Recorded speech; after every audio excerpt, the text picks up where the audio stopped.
Hi, everyone. You're listening to episode 72 of the Fifth Meeple Board Game Podcast. Thanks so much for inviting us to your table.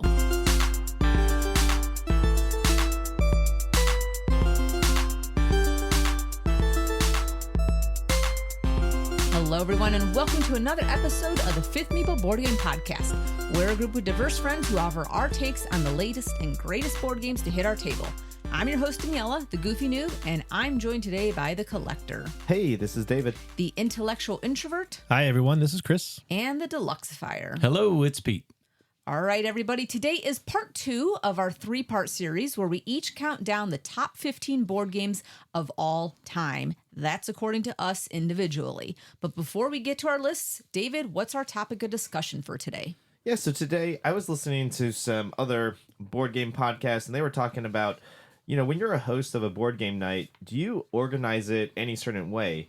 And so I was just curious. I know some of us here, we have board game nights, and specifically they were talking about, do you theme it out sometimes? Do you have what somebody was describing, that they had like an appetizer, then a main course, then a dessert game? Whoa. So David, why don't you do that for us? I know. There's just a lot of different things you can do here. And it got me thinking, do I do this? Have you ever thought about how you organize in, those game nights, and what does it look like, especially when you're playing host to something? So I'm the introvert, so I don't host very often. The group that I would host would be this group. I have not done any kind of theming. The one thing I have thought about, though, is like, hey, if I'm going to invite you over to play Eldritch Horror or something like that, I might have some music on, or maybe I sometimes play that if I'm playing by myself. I'm in the dark. Yeah, well, I'm in the dark and just got one light on. Just, I play in the basement. Yeah, so I'm in the basement with just one light on and middle of the night kind of thing. I would just be happy to have friends come over and play games. So theme, no, but I've had themed parties before, around a holiday. So I could see how this would be fun for people who really get into this, right? Or you could have something where it's a mystery night. Or David, you hosted one day and we all played Thunder Road Vendetta. You could have something based around that. Very simple and light. I think to go all out every week or something would be a lot, but once a month would be fun. I think people would get into that, honestly. I think it's a good idea. I do most of my hosting, actually co-hosting with Dave, because his house is a little bit more centralized with my other game group. So a lot of times we'll go over to his place. We usually try to come up with what we're going to play. That's always important. That way everybody kind of gets a heads up. They can do a little pre-studying if they want. Occasionally we'll do like a long, not necessarily a weekend game, but an all-day Saturday event. And we have cooked out on the grill and just had a good time. Always fun to do. It takes a little bit of planning. Nothing extravagant or anything like that, but it gives us something to look forward to. And I think that's the most important thing. We know the game's going to be coming up in 3 weeks. Everybody's looking forward to it.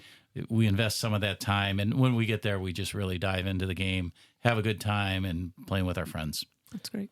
Yeah, I guess for me, when I was thinking about, and somebody was talking kind of like a dinner menu, the way we run our church, board game, we have once a month we play at our church, and we play the last Friday of every month. And normally the game that we are advertising, normally Pete will have a game that he's teaching, and so will I. And those games will try to be relatively around, I want to say, half hour to 45 minutes. And the reason why we do that is because if somebody wants to come there and play, it's more of like an appetizer, because sometimes people come in, it's awkward always. Like if you come in and you're playing a 2-hour-long game and you're 15 minutes late, and then, what do you do with that person? Yeah. So I think a lot of times, I was hearing this person describe an appetizer. That way, if people are running late, you're just playing a quick kind of 15-20 minute game. Then you kind of get into that main game that you're all there to really play. And then, sometimes he was describing that, there's hard feelings sometimes, because some people can't take losing and stuff. So then they always play a very light game afterwards. That way everybody can kind of feel good. It's usually, he said, a little bit more luck based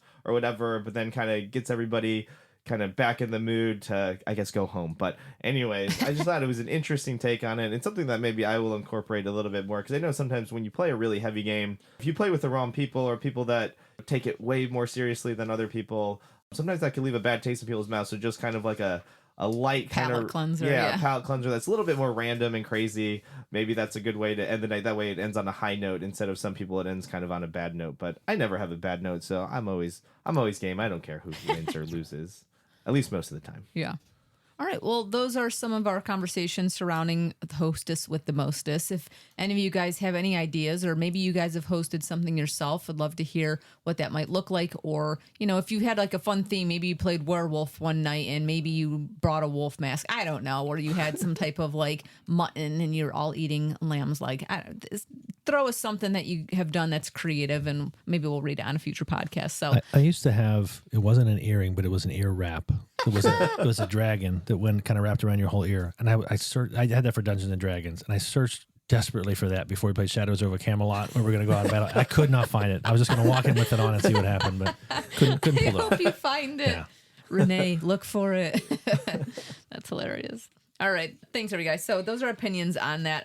But we'd love to know, again, if you guys have anything out there to say, just let us know by sending us an email at thefifthmeeple@gmail.com. You can follow us on social media or check out our website at fifthmeeple.com. And if you'd really want to help us grow and spread the word, please tell your friends about our podcast, leave a review, give us some suggestions, help us engage with us. We'd love that wherever you may listen. All right, but enough about all that. Chris, why don't you start us off today?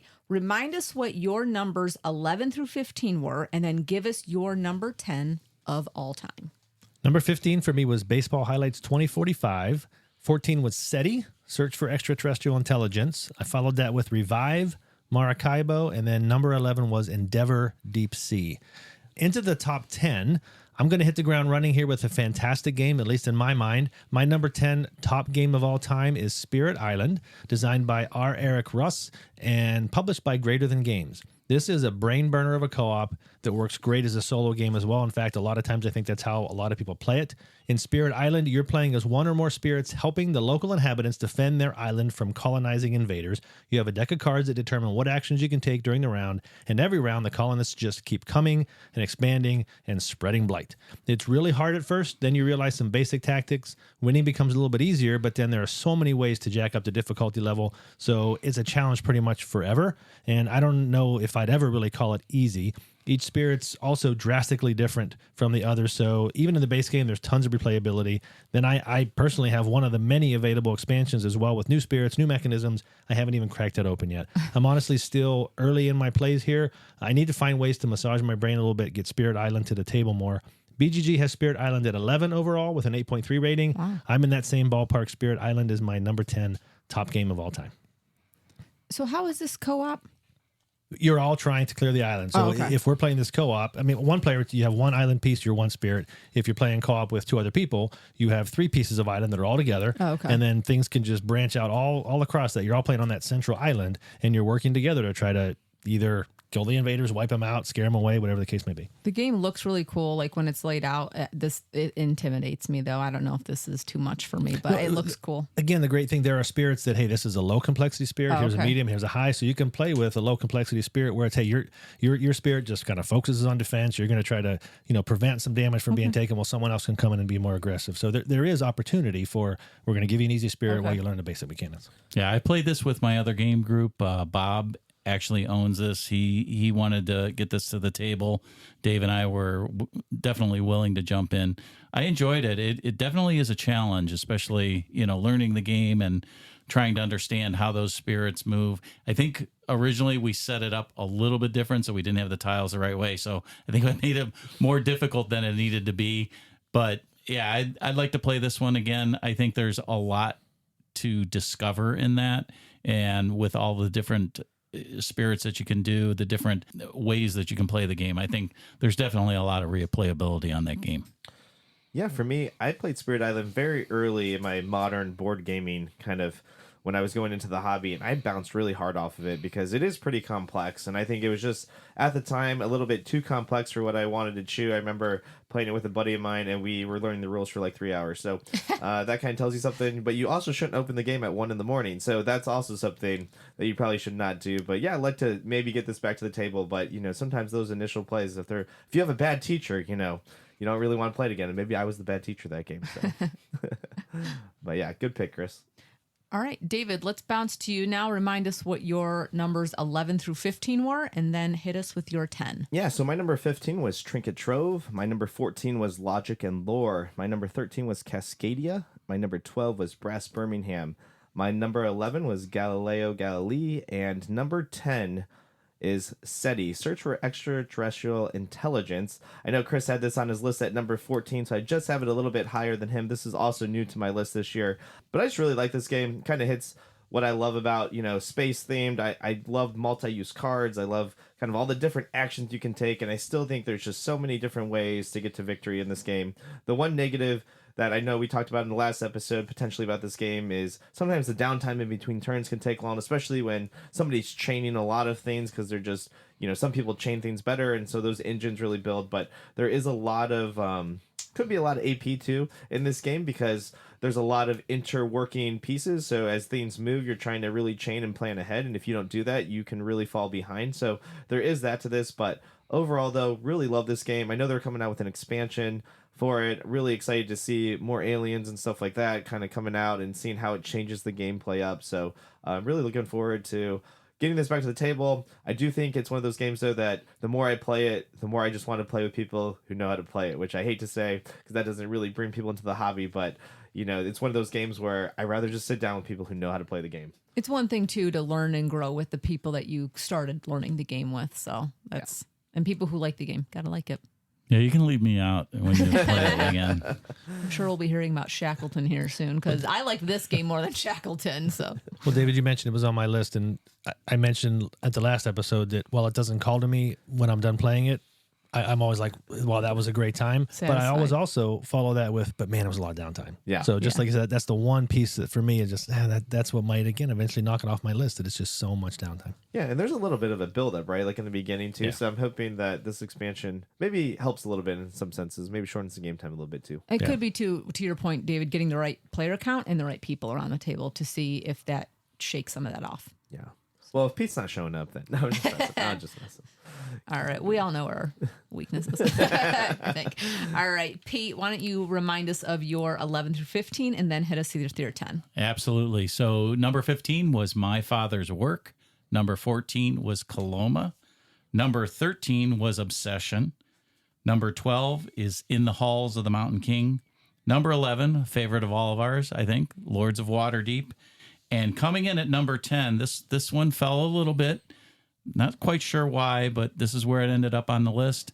Kind of making room for maybe some new stuff out there. This is Castles of Burgundy. Played this a lot online with Chris, I think, which is one of the reasons. I don't know whether it burned me out a little bit, but it is an easy game to go to, play online. The implementation is really good. This is a game that I've introduced my buddy Jeff to. He lives over in Germany. So Jeff, hopefully you're doing good. Can't wait for you to come over and play some games with the Fifth Meeple here. So I actually went over to his mom's house and his sister, and I introduced this game to Jeff a couple of years ago. He introduced it to them. They outplayed me. It was unbelievable. We talk about strategies on games. There is some depth of strategy in this game. It's a tile laying game where you're using dice to draft different kinds of tiles. And I really love the mechanism where once you draft them, you still got to kind of put them in this little key area before you can actually put them out. And you really need to maximize what those dice numbers are and really utilize those dice the best you can. I don't know how other else to describe it. I think Chris might add a little bit to that. But this is a game I do enjoy. Love playing it online, in person. And I do have the deluxe version, which is always good. So kind of like that. What I like about the deluxe version is it gives you, in addition to the fancy pieces and maybe the acrylic tiles, it also gave you tons and tons of different boards to be able to come out with. Oh yeah, for lots and lots of replayability. And we play a lot on Board Game Arena, as you mentioned. That's an option. You can just pick me a random board. We'll both play the same one, but it'll be maybe it's board number 17 or something like that. So a lot of difference. And where you start and where those things are positioned, that's a very different game for you on how you're going to try to close those areas and when. And this is one of the games where there is interaction. It's indirect because I can guarantee you every tile that I want, Chris is looking at my dice and he's going to take those tiles that he thinks I need, and I'm going to try to do the same thing to him. But our games have come out really close. There's been times where it's been within points, and other times it swings 10 or 12 points one way or the other. You really don't know who's winning until the very end. There have been times when Pete has drafted a tile that he no longer has a place for Absolutely. on his board, just so I can't get it. I still didn't win that game, so I was pulling out all the stops. That's funny. You'll be hearing about this game from me this episode as well. So we shall discuss that a little bit more. All right. Going over my top 11 through 15. So 15 for me was Shadows over Camelot. 14 was Flip 7. 13 was Castles of Mad King Ludwig. 12, Planet Unknown. 11, Lords of Waterdeep. And for me, number 10 is Grand Austria Hotel. This is by Virginio Gili and Simone Luciani and is a BGG ranking of 65. So this is what I call kind of what, taking David's term, a cozy game for me. This is where you are serving guests, you're preparing rooms to be the best hotelier in all of the Viennese modern age. So for me, it's one of those games that I like it because you got dice rolling in the game. You are choosing actions, you're doing drinks, you're doing dishes, you're trying to place people in hotel rooms, you're trying to kind of hire staff, you're trying to do just a bunch of different things that surround kind of what I went to school for in college, which is hoteling. And I don't know, it's just a fun game that seemed fluid and brought me a lot of good memories of just how the whole function of it worked. So the dice rolling mechanism can be a little frustrating, especially when you're not rolling the things that you need. But I just really enjoy taking and placing and opening rooms and closing rooms and placing guests. And it was just interesting. So I thank you, Pete, for introducing that to us. One of the downsides on that game is the way that the snake draft works with those dice. Yeah. I did pick up the expansion, Let's Waltz, which is supposed to fix that, where you're actually bidding on the order. So more of a traditional game. If, we're sitting around the table, Chris is next to Daniella, Chris can win the bid to be first, and that changes the order. So I think that will kind of modernize the game a little bit. I understand the snake draft on that with those dice, but I'd be interested in playing that and adding a little bit more options that we have, because I think there was some limitations. We would go through those cards, so I think there's some more cards in that. So we'll have to put that right after we play Obsession. All right. Yeah. I would not call that cozy, though. No. Yeah, I didn't hear anything after you said cozy, Danielle, because I was just like, cozy. To me, it's like a fun little, like, just a game. I don't know. It's like just not, such a tight economy, though. It speaks to you. Maybe you didn't get destroyed. Like, if you make a bad decision early, you could most of the rest of the game is just, okay, I need money. Daniela, what kind of blankets do you like to sleep in? I mean, because okay, sandpaper. I don't know. I don't remember feeling like stress or anything during a game. I think it was very enjoyable for me. So nice. It's a great game. Yeah, I love the game. I just wouldn't call it cozy. But I love the game. I played it once at Pete's. You invited me over. We played it twice back to back. Destroyed each other, I think. And then I went home and started looking to buy it. Yeah. To me, this game could go right next to Castles Mad King Ludwig. I'm just saying, but no, it's good. I love that you love it. That's good. Really good game. All right, number 9, Chris. My number 9 is another new game to hit the scene that really caught my attention. We covered this game in episode 69. I'll exploit it again today. Probably Danielle's number 1. It's my number 9 top game of all time, Shackleton Base. Oh, brother. A Journey to the Moon. This is designed by Fabio Lopiano and Nestoria Mangoni and published by Sorry, We Are French. This is a worker placement game where none of the workers actually belong to you. There are different types of astronaut meeples that in some cases determine what you can do.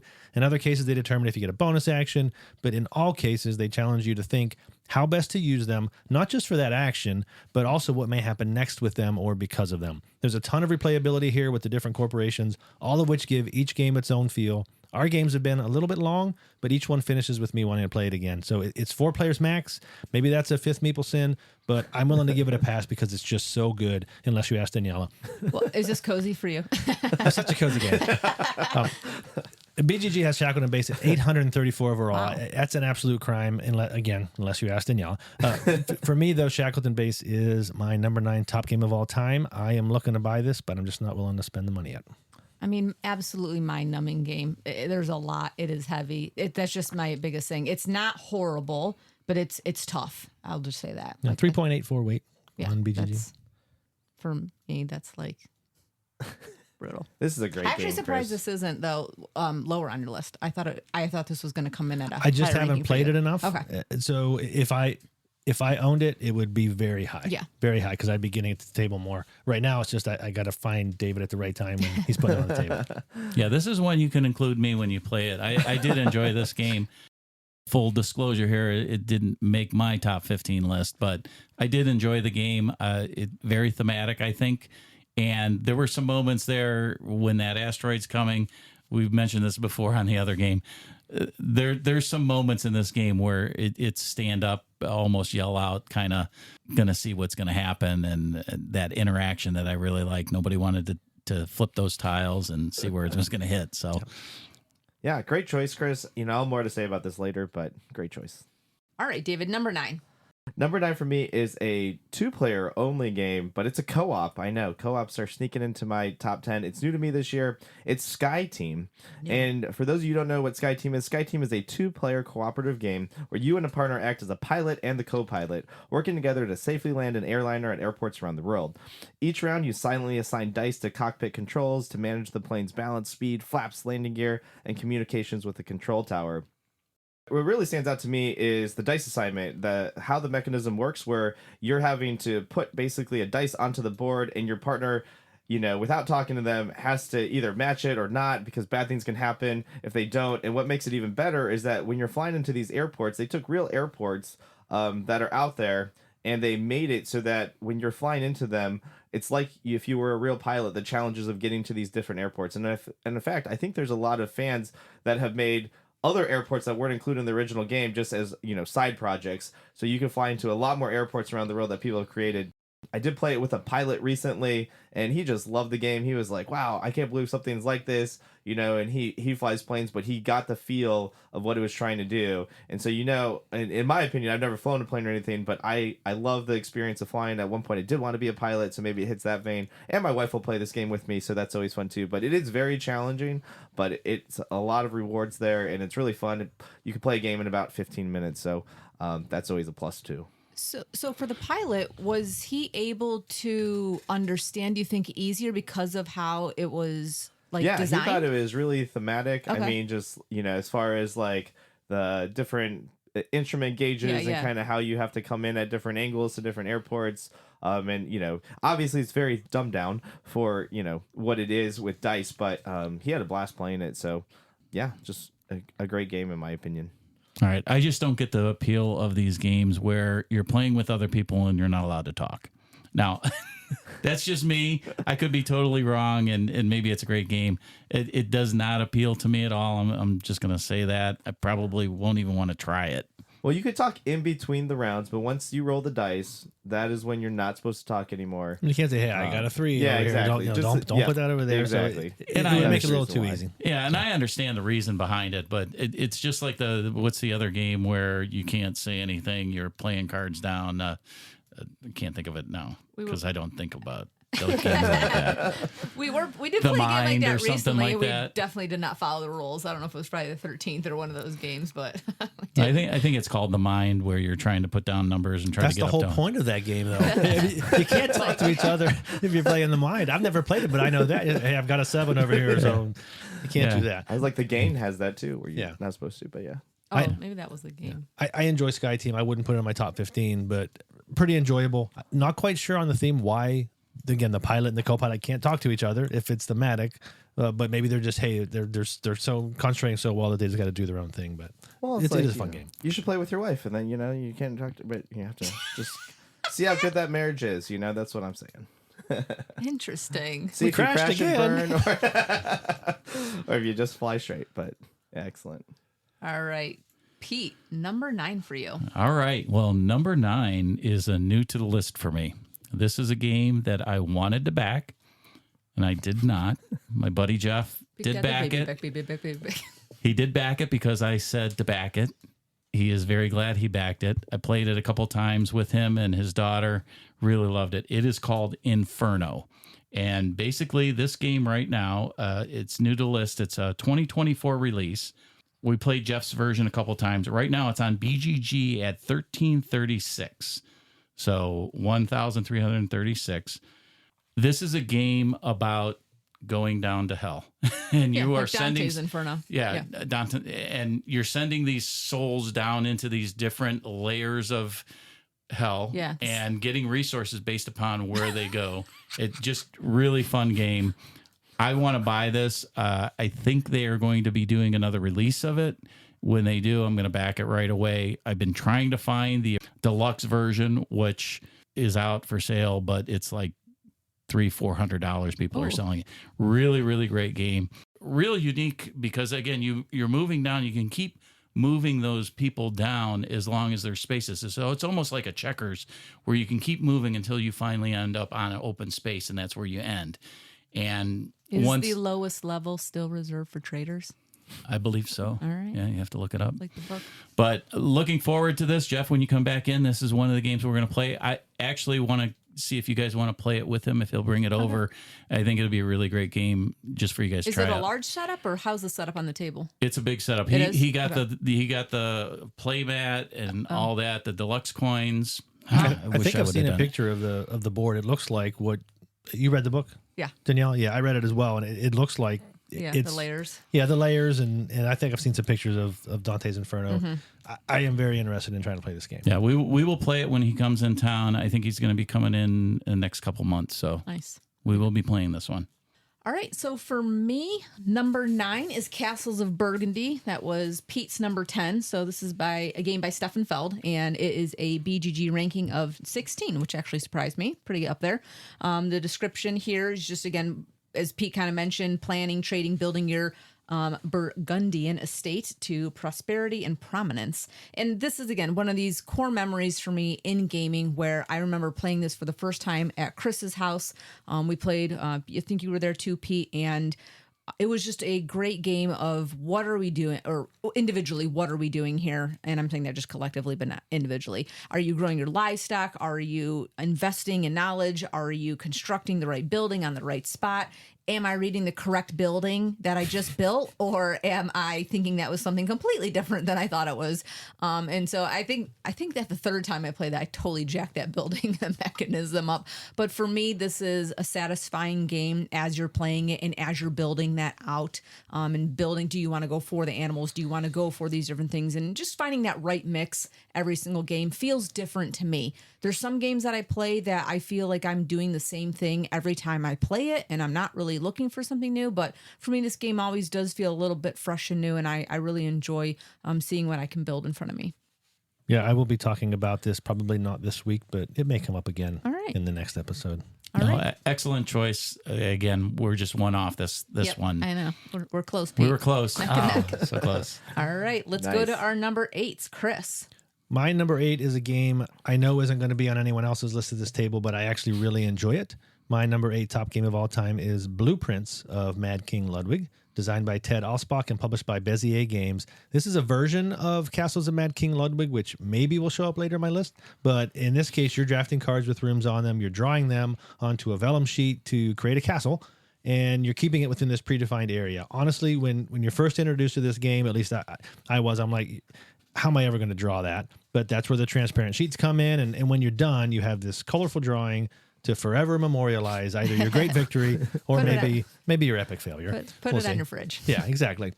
I have every one that's been made so far. I just keep them in my box. It's like, okay, that's pretty cool, and it's good to have at least one or two to show people when you're teaching them how it looks. But there's a bit of a learning curve. If you've played the regular version, though, you're going to catch on pretty fast. It's a bit of a point salad, but that's part of the fun, finding those combinations that lead to this massive piling up of points. My daughter just destroyed me by 100 plus points Whoa. just a couple of days ago. Good job, Julia. Yeah, she found those combinations. And my daughter has a degree in architecture. She's going for her master's right now. So this is right up her alley too. And so it's something that whenever we get together, we're playing at least one game of this as well. It hasn't been a big hit on BGG. BGG has it at 4,251 overall, just a 7.4 rating. I understand that actually. But for me, Blueprints of Mad King Ludwig is my number 8 top game of all time. This is a pretty small box too, right? You could take this. No, it's normal size not? box. No. It is? Yeah. Okay. I thought it was going to be more like that one train. No, I'm not sure why the box is so big other than the rule book is so darn Okay. gigantic. But I don't know if there's really anything in there that has to be. There's a decent number of cards, but for the most part, that box is half full. Okay. All right. Yeah. Does it play very similar to the Castles of Mad King Ludwig? It's the same concept. You have to put rooms together. When you put one in there, it's got to be aligned with at least one. When you complete it, when you complete a room and close everything, you're getting some sort of benefit. Those benefits are a little different. The points are only for completed ones, but very, very similar. from that standpoint. That's why I said you don't have to learn it. If you've never played Castles of Mad King Ludwig, you're going to have more of a learning curve. If you've played it, you're going to learn this relatively quickly. Just learn a couple different pieces. Yeah, and if you're bad at one, you are probably also bad at the other. And so, Chris probably uses mine that's in there as the example of what not to do. But again, this Mad King Ludwig, man, he keeps showing up. I don't understand, but that's good. It's good stuff. I'm glad you guys like it. All right. Thanks, Chris. David, what's your number 8? So my number 8 is also a co-op game. I know. My David, last one on the list. You never bring them to me. I understand, but you guys might have played this one. This is the Fellowship of the Ring trick-taking game. For those who don't know, it's a cooperative card game where players basically relive the story of the Fellowship of the Ring across 18 great chapters. Each chapter, there's new characters that get introduced. They have to be chosen by different players. There's kind of a little bit of selection that goes on, and as that game progresses, it gets progressively harder. But I just really like this game. The problem with this game, though, is that I played it a ton this year, but I haven't ever made it to the end because, I play with a group. We play it like for a couple days in a row. We get so far, and then everybody has to go home. A lot of times I bring this on vacation, and so I get another group, and then I'm going through. But every time I start back at the beginning, I still have a lot of fun with it, but I just can't get past like level 14 because every time we get near it, then, the group blows up or vacation's over, and that's kind of where we end. But really like this game. I like, to me, it took the place of what the Crew used to be in my collection. I still own the Crew, but, I much rather play the Fellowship of the Ring. I just think there's way more agency that it gives you, especially in the beginning with, trading a couple cards with people. I feel like it's very thematic as well, which is crazy what they could do with these trick takers nowadays. So really like this game. Yeah, I like this game a lot too. I ended up going out and buying it for myself. I played through the entire thing, the solo version. So solo is basically you're playing four-handed. You're in charge of all of them, but you don't get to see the whole hands. Cards come out as you continue to play. And like I said, I went through the whole thing, and I ended up giving it. I maybe burned myself out a little bit. I don't have it anymore because I gave it to my son, who's living out near Chicago, and said, "I take this. It's really good. You get a scratch that trick taker itch with just by yourself in an evening sometime. Really, really good game." Yeah, fantastic game and good melodized track. Yeah, I like the theme a lot better than the Crew. I would play this over the Crew anytime. All right. Pete, what is your number 8? Number 8 was number 7 last year. So again, making a little bit of room. This one is Maracaibo. We talked about this. This is a game where it's kind of that rondel where we're going around doing a number of years, going from port to port, trying to pick up resources. Bit of a race with the other players at the table, which I always like. First one to get to ports may get things that you can't get. So really like this one. I played this one a lot on BGA as well on vacation. I played a lot of games on BGA while I was on vacation, and some more are going to come up here in the future. But the implementation was really good. And again, it gave me that option to try some different strategies in the game when you're playing it by yourself. And, a lot of times when we're playing games where, you want to win, but when you're playing by yourself, you can kind of play around a little bit and try to push some boundaries. Really like this game. I think the online version makes it a whole lot more accessible because there is some setup with the game that takes a little while, especially when you're getting the cards ready to go. Agreed with you, Chris, about the campaign mode. It's really easy to reset, and I like how the board changes if you're doing that. It changes up the game, not rules-wise, but what you can and can't do, options that you have. Maybe you have to go different routes. Really like this game. Yeah, I wasn't sure how it would play 2 players until you invited me to a game on Board Game Arena. I thought it played really well. It's not one that you have to pay attention to what other people are doing, and what they are doing is there were times where like I want to do something else, but I know where Pete's going, and I got to get there first. Yeah, and it's like that sacrifice. Can I give up A to get B? There's a lot of that going on. I told myself I was going to play one way, and then I didn't because but I want to go over and get that. I enjoy this, but yeah, the setup can be a little much. One of the reasons it hasn't been out a lot at my house is because Gloomhaven's in the spot where I leave games set, right? And so Maracaibo, when I was playing a lot, I just left it out, and if I wanted to play something else, I put the top on, but maybe when I'm done with this round of Gloomhaven, Maracaibo is going to come out a lot more. You let me know when. Yeah. There's so many other games, guys. No, just messing. I like this game a lot too. It's okay to play the ones you like, though. It is okay, I guess. Yeah. In your mind. Perfect. All right. That's number 8 for Pete. All right. So number 8 for me is Alien Frontiers. This is by Tori Nyman. and it is 282 on BGG rankings.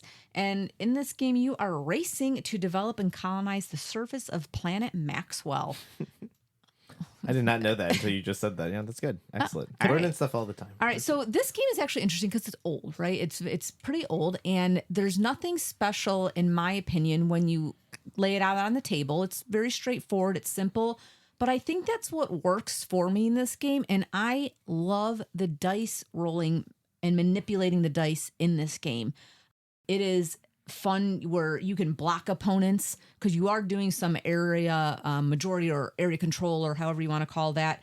You're influencing certain areas where you're probably not getting out of the way of some people, and then other places you want to go and you've been waiting for rounds to get to those areas to try and do what you need to do to get your goals done, and people are staying there and they're squatting and they're not moving. And for me, that is a really interesting part of this game where after a round you don't take all your dice back. You leave them there until that person takes their dice away or re-rolls them or remanipulates them. And to me, it's a clean, fun game where I just had a lot of enjoyment when we played this together. Yeah, I enjoy Alien Frontiers a lot. This was the first game that my son went out and bought for himself. You mentioned it's an old game, old being like 2010 is when it came out. My son probably got it somewhere around 2016, 17 or something like that. And it was a game we played a lot of. I'm not a super fan of it at 2 players because there are certain spots that if you get on there, then it's just, okay, you just boom, boom, boom, and no one can ever get you off of there. It shines at a little bit higher player counts. The expansions, there's a lot of different expansions for them. They work really well. That's when I really enjoy playing it. I'm surprised to see it on your list, but I'm happy to see it there too. Yeah. I'm surprised to see that on your list too. Yeah, I really enjoy this game. We played it a number of times, and every time I was like, yes. Cool. So. The gameplay is good. There is the race mechanism where you're trying to be the first one to 10. So there's that little bit of interaction, or quite a bit of interaction at times, where people are trying to knock you down and get to the top, get to the 10 and end the game. I've said this before, not a big fan of the artwork or that style. Yeah, it's older, yeah. But I mean, I don't even think just the age of the game. I'm just saying that old Buck Rogers and the Moon Colony Bloodbath. Exactly. Yeah. early. That theme doesn't sing to me as much. Yeah, the retro on it. Yeah. But Fair enough. The gameplay is very good though. I do like it. All right. Number 7, Chris. My number 10 was a brain-burning co-op. Number 9 was a heavy worker placement Euro. Number 8 was a whimsical drawing game. And my number 7 top game of all time is yet another category. This is Schadenfreude, designed by CTR and published by Studio Turbine. We covered this in episode 66 just a few weeks ago. At first glance, it's just another trick-taking game. But what differentiates it is that it differentiates itself without tons of rules or extra stuff like that. The second highest card of the lead suit takes the trick, and you're trying to be the highest scoring person left in the game after the first person or more exceeds the maximum loses and triggers the end game. Throw in a couple of negative value cards, and all of a sudden you have this unique game that really is a blast to play. This was number 13 for me last year, so it's been high for me pretty much ever since I first played it. But you guys gave it to me as a gift from my last birthday, which has given me the opportunity to play it with some other folks. And I just enjoy the heck out of it every time we play it. So that's given me opportunity to remind myself, yeah, this is a really good game and I like it a lot. It's a short game, usually 3 to 4 hands, and we're done in less than half an hour. But the tension, I think, is great. It's a lot of fun trying to maneuver your own position as well as that of other players so that in the end, you end up where you want to be. It's another game that hasn't caught on with BGG users, probably because it's not super easy to get. I introduced it to somebody at the curling group, and he went online, looked at it, and said, yeah, okay, I see why I haven't seen it before, because it's way too expensive to buy for a simple card game. BGG has it at $2,055 overall, and it's interesting because that's actually up since last year. It was 2,817. It's up to 2,000, so almost 800 spaces. So apparently, as more people play it and get their hands on it, and they're starting to rate it, because it's gone up even though the average rating went down a little bit. But that's the BGG algorithm of average total number of ratings, etc. 2,055 is too high, if you ask me. Schadenfreude is my number 7 top game of all time. Well, it's up because we talk about it quite a bit. That's probably what it is. They're listening It's true. to the cast. Yeah. Great pick. Yeah, good pick. I think every time we do pull this game out, I think the table interaction too is fun because there's that little bit of mystery too where you don't really know where you're going to end. like, are you going to be the second to last, or are you going to be falling off the edge? So I like that part. Yeah, and when you know the game's going to end, you're just desperately trying. Yeah. My gosh, I got to move up a little bit, or I got to move back, yeah. or maybe you can. Okay, how can I knock David off the end too, so that I don't have to be that high? Chris, I think you need to publish our 2-player game, and how we played it at 2 players with the bot. Because I think if you did that, it could jump another 500 rankings, and then come up with a solo mode because everybody likes doing that, and then it'll probably jump another. It'd be a top 1,000 game. That's what I'll have Calling to do. your name. Top Telling 1,000. you. Yep. Excellent. All right, that's number 7 for Chris. David, what is your number 7? My number 7, I'm going back to my bread and butter, what I like to play a lot of, and this is going to be Wondrous Creatures. Is my number 7. For those of you who don't know, it's basically a hex-based worker placement game where you're putting workers there, and they're doing actions based off of some of the squares that they line up with. I really like this game. You also are building kind of like a tableau and engine building. There's about 100 plus unique cards in the game as well, and those cards are also kind of multi-purpose for different things. And I just love the interaction. You're racing towards collective goals that you're trying to beat other people to, and the timing of when you do that also gives you some agency within the game. So just really like how this comes together. I really like the artwork. I've been liking a lot of Bad Comet games lately, so I'm actually excited to try out one of their new ones that just came in called Shallow Sea, which looks to be potentially a Cascadia killer. So I'm excited to get that to the table. But this game to me just really hit out of the park. I like also those little magnetic pieces that they have. Even though it's a little bit of a gimmick, I still like it. And I am going to jump the line again because this is my number 7. Oh, wow. So On the same Wondrous wavelength. Creatures. I Yeah. love it. So David, I agree with what you're saying. I just think this has, when I first played this, I raged for at least 48 hours after. I was so violently angry about it. Chris likes to remind me of that a lot. I came around. I shook it off. It's a massive setup. I'm probably took David 24 hours to set up, but another great worker placement. I loved the interaction in this too. I couldn't stand when Pete was blocking areas where he wouldn't move his stupid dragon out of the way. But overall, there is so much here to try and accomplish and try to gain the resources for and try to get those little goals during the game that you're shooting for and you're trying to get. And it just all feels like I'm working towards something great at the end of this. And you're moving up on the points track, and there's just so much to do. And the table presence is wonderfully beautiful, and the creatures are great. So yeah, I'm with you, David. Number 7 for me as well. I like it, Daniela. A great pick, finally. No, I'm just messing with you. You had me at worker placement. I really do like this one. The double tile placement of that. What's it called? It's like Creeple? I call them creeples. Yeah, Creeples. Trademark by Copyrighted. copyrighted by 5 people.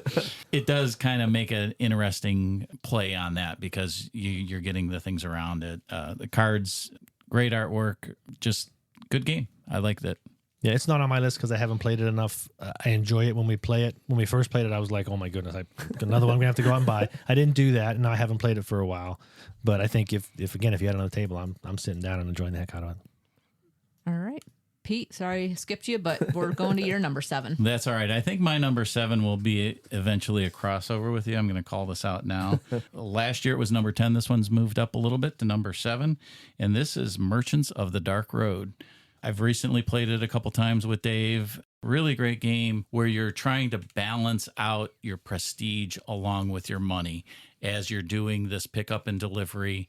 You're working with the other players also that are around the table. So if you go to an area, they have the option of joining you and maybe sharing in some of those spoils. But depending upon which road you go, do you want more of the resources or do you want to be the first one to pick, So there's some really good decisions there.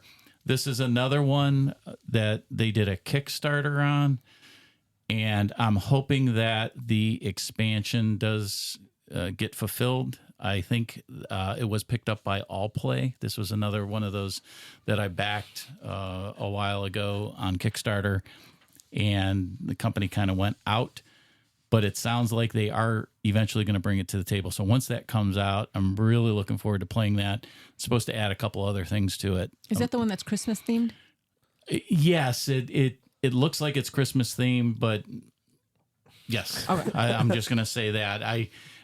it's just more cards and, Okay. and some more options that you can, orders that you can fill. So once that comes, we're going to play that one. Awesome. Yeah, I haven't played this in forever and a day. So it's actually not on my list because I love it. I do. I really like this game. And I actually want to learn the solo game for this because I have the whole set for that. So I just need to learn that. But And again, just so you know, this is the deluxe version. It is a beautiful game if you get all the components. One of the things I didn't talk about too much on these, this was a game, I did actually list out the number of plays that I had for each of these. So this one I actually have about 17 plays on. So, you know, if you're looking at, you may not think that's a lot of plays, but when it comes to a big, heavy game that you've played, you know, more than 10 times, we talked before about an H index. How many games have you played? At least the matching number of times. This is one that's kind of up at the top of my range. Yeah, that's almost like 3 days of your life, Pete, right there. No, I'm just Pretty messing. much, yeah. I love it. No, that's a good pick. Yeah, I remember the first time I played this with you and saw the components on the table, and I was like, wow, they could do this. I know since then a lot of games have come out with really nice productions, but this was one of the first games that, you know, was a wow factor to me when I went and looked at it at the table. Didn't know they could make pieces like that. And you might have got me into the bad habit of buying the deluxe fight editions after that. So I blame you. You can, and I am a bad influence. I will be the first to admit that. we need to pull this out in the next couple months for Chris too. You 'Cause guys it's a keep telling me it's a how- 4-player game and he hasn't played it. Exactly. You keep telling me how great it is, and I as you know. get I to feel the like it's table. going to be a massive letdown. I'm Oh, kinda nervous. automatically. Well, I will say the first time I played this, I was really disappointed. I was really confused. Dave whooped my butt in it, but finally I figured out how to balance that out. And that's what the main part of the game is, because that balance of money and prestige, you're spending money to get prestige and you're using prestige to get money. And that's kind of where this game really sets apart from other games. I know there's other games that do this, but this one does it It's really a really well. cool theme too, as well, going through the day and through the night and when you're supposed to travel and all that. It's really nice. All right, let's round out this episode with our number 6, Chris. this next game is one that I've had for quite some time. I've played it a lot. Pete's bragging about 17 plays over there. My official count is 92 plays on this, but almost all of those are four-handed solo, so maybe you could say I played it over 350 times.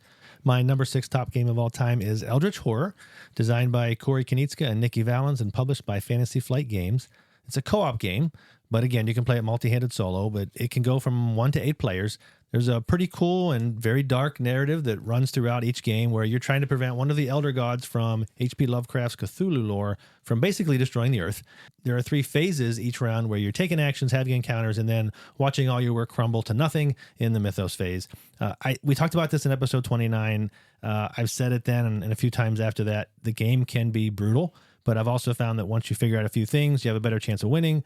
But the best thing is just to embrace the fact that it's going to be brutal, recognize you'll probably lose, and enjoy the ride. And if you win, that's a bonus. I have all the expansions for this. There are 8 of them. I have them all. I designed my own campaign, putting together ideas from other people's campaign ideas that I read on BGG. And I still hear the call of Cthulhu on occasion, forcing me to pull this out and just dive into the darkness. BGG has Eldritch Horror at 132 overall with a 7.7 rating. It's falling a bit on BGG, but it's actually up 1 spot for me versus last year.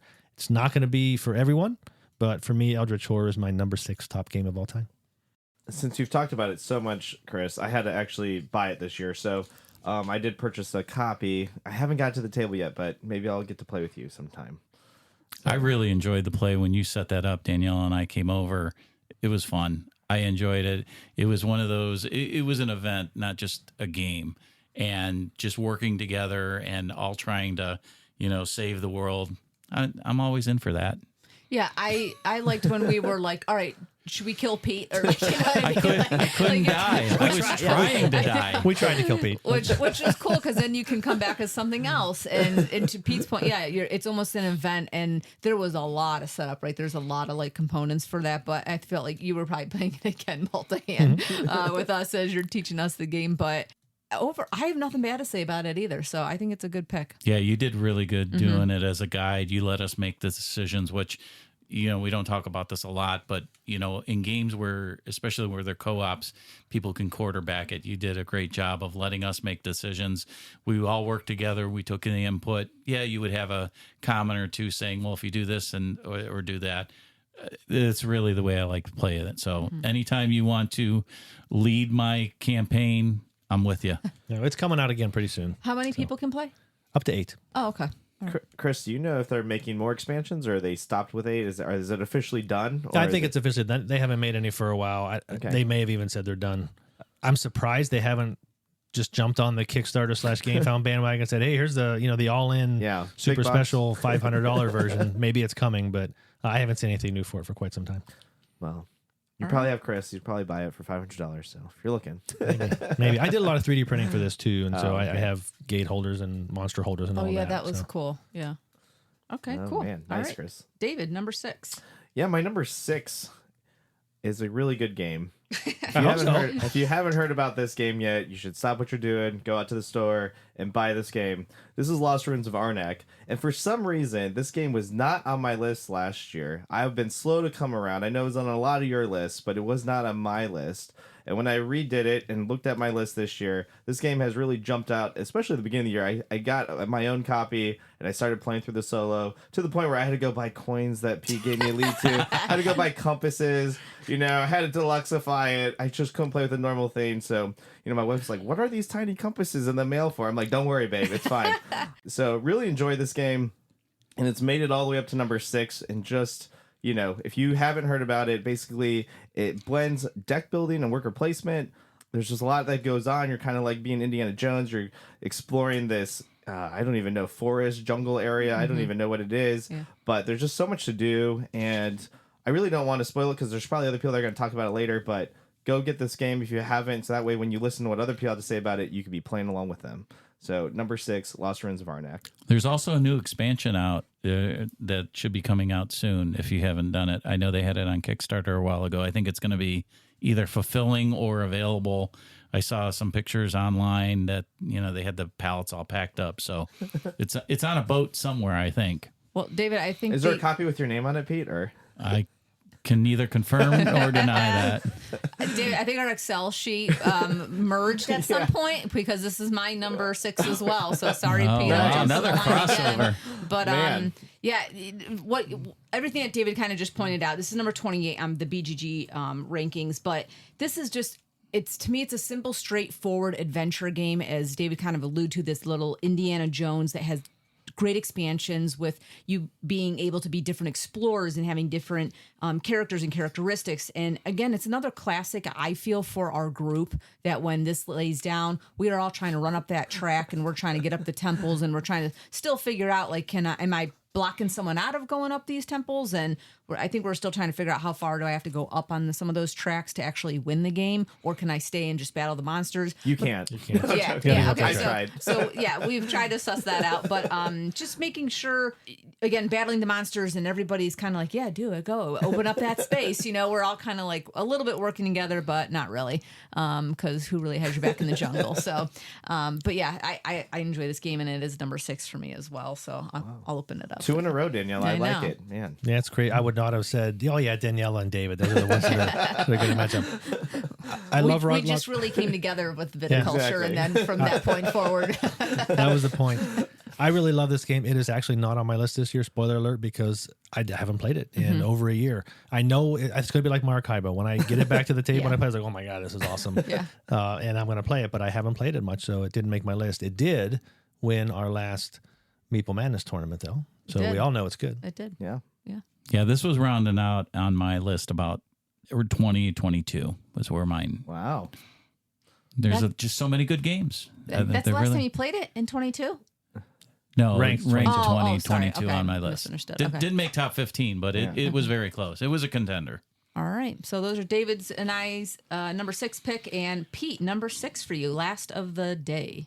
Last of the day. Okay, number 6 for me is another new game for this year. It was not on my list last year. New to me. Brian Boru.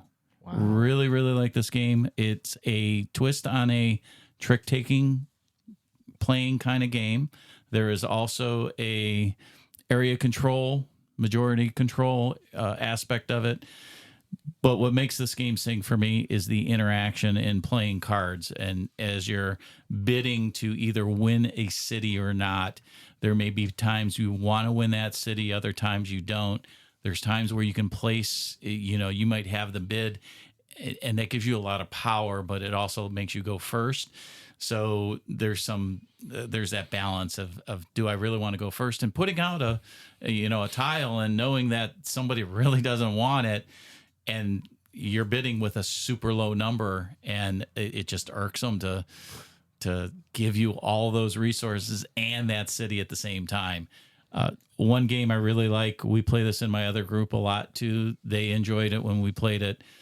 Again, a great poker type game where you have these cards and you're just really strategizing on what you want to play. You don't always have to follow the lead, but when you do, there's some questions on, are you going to be the highest or not? So really like this one. David, what's your thoughts on this one? Yeah, I really like this game, Pete. I remember playing it with you. This game just fell probably outside, or probably in my top 25, but I really like this game as well. Just ditto to what you said. Really good game. I just looked it up because I was like, who's Brian Boros? he was a king, and it's just so funny, like born 941 AD. Yeah. You're taking away from Pete's Brian. trivia session in the future. Yeah. Let me scratch that one off Brian my list. back in the day. I played this a couple times with you, Pete. That's what I have to say. There is definitely a lot of interaction, a little bit of take that in that. But again, if you get the right crew with this, people who enjoy that kind of battling back and forth, it's really an awesome game. Yeah. I mean, I'm team Brian Baru over Mad King Ludwig any day. Maybe I'll start that trend online. Tough. That's where Chris and I stand all together. This did not make my list of 52 games that I had to win. All right. Well, folks, that brings us to the end of this episode of the Fifth Meeple Board Game Podcast. As a reminder, we'll be dropping the third and final episode of this series next week, where we cover our top 5 board games of all times, according to us. While you're waiting for that episode, we'd love it if you'd leave us a review on Apple Podcasts or wherever you listen, or send us an email at thefifthmeeple@gmail.com, or hit us up on social media.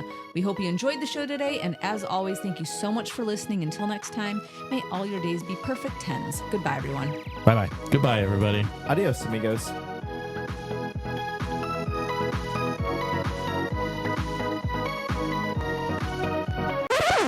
So number 9 for me, it is my only. Well, actually, I can't say that. Let's start over. Okay. Do you want me to go reverse order? You go however you want. Okay. Doesn't matter. All right, but enough about that. Chris, let's go reverse order today. And why don't you start us off? Remind us what your 10. Remind us what your 11 through 15 were, and then give us your number 5. Wow, I can't talk. Hold on. Let me redo all of that. You need to sit on that? I just need to stop rubbing against it. Your booty hurting? Okay. I thought you were going to rub your butt. It's coming.